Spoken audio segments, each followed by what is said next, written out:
Hey guys, sorry, took me a minute to get the recording set up, and I missed a couple of big hands. Um, well, actually, only two really big hands. But okay, so I'm gonna fold here with the 7-5 of hearts. I'll show you the hand that got me doubled up on this table as soon as I get ready, or as soon as I get finished with this hand. But here I've got queens, got an under the gun limper. We've both got big stacks. Queens is a monstrous hand in the super turbos, so I'll obviously be going all in with this hand no matter what the action is pre-flop. Um, so anyways, I decided I'm going to do a couple of series and try and record videos on basically tutorials for how to beat the different types of sit and goes. Here I'm going to follow up with a continuation bet. If he's got a hand like ace jack, I don't want him to draw out on me. Okay, so he's flat called me. There's a lot of hands. King is a big part of that range. I'm just going to check back for pot control. But smaller pocket pairs are in that range too. Now that he's checked twice to me, I think I probably have the best hand. The question is it worth a value bet?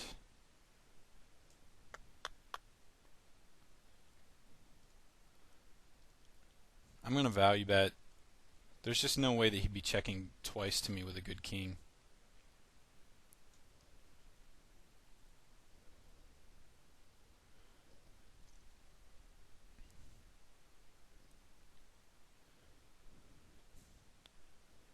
Okay. I'm going to just fold the pocket fours.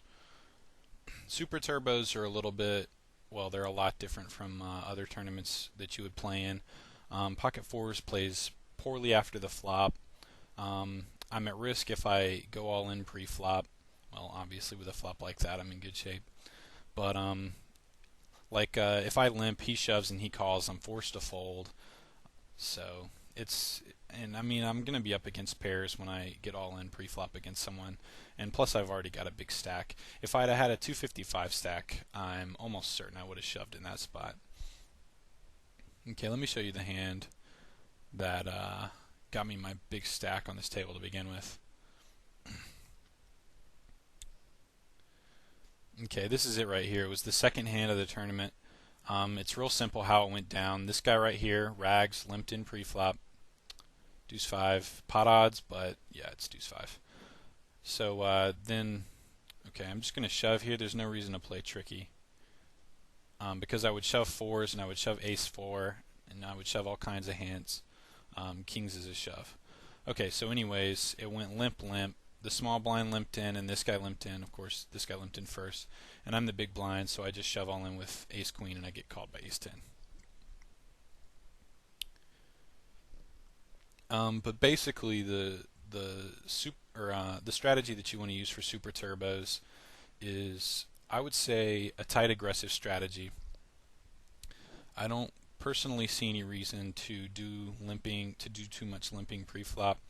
I think there are probably circumstances where you can get away with some limping, but for the most part, I just prefer all in and folding. Ace 7.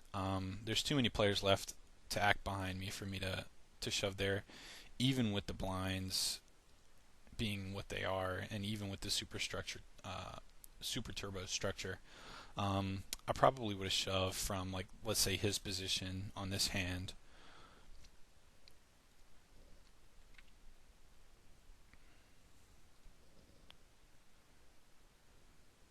Queen 6 is too weak to make that call. Here I'm just going to raise it, and it's an obvious raise, but this guy has a big enough stack that I can't just open shove it. Hitting an ace, I don't see any way. Wow. I really don't think I can fold here, though. Yeah. We'll see if I can hold up. And I do. I'm thinking that the shove was a bit of a tell there. With this structure, if he has a really like a strong ace, there's a good chance he's going to check and hope that I put out maybe another $100. Just some. He's going to hope that I put out some type of a small stab, some type of a continuation bet. Um, okay. The blinds have just gone up. 10-5 suited is a consideration for shoving here on the button because the blinds go up so fast in these tournaments. And these guys both can't afford to make a fold. I'm going to lay it down because it's a really weak hand. But sometimes I actually make that shove in that exact same situation. I think the reason that I folded is because I took too long in acting. And I think it's kind of important to act decisively sometimes in these things. And with that being said, sometimes I think you can stall on your aces and make it look like you're contemplating a shoving with a weak hand and things like that. Excuse me for 1 second.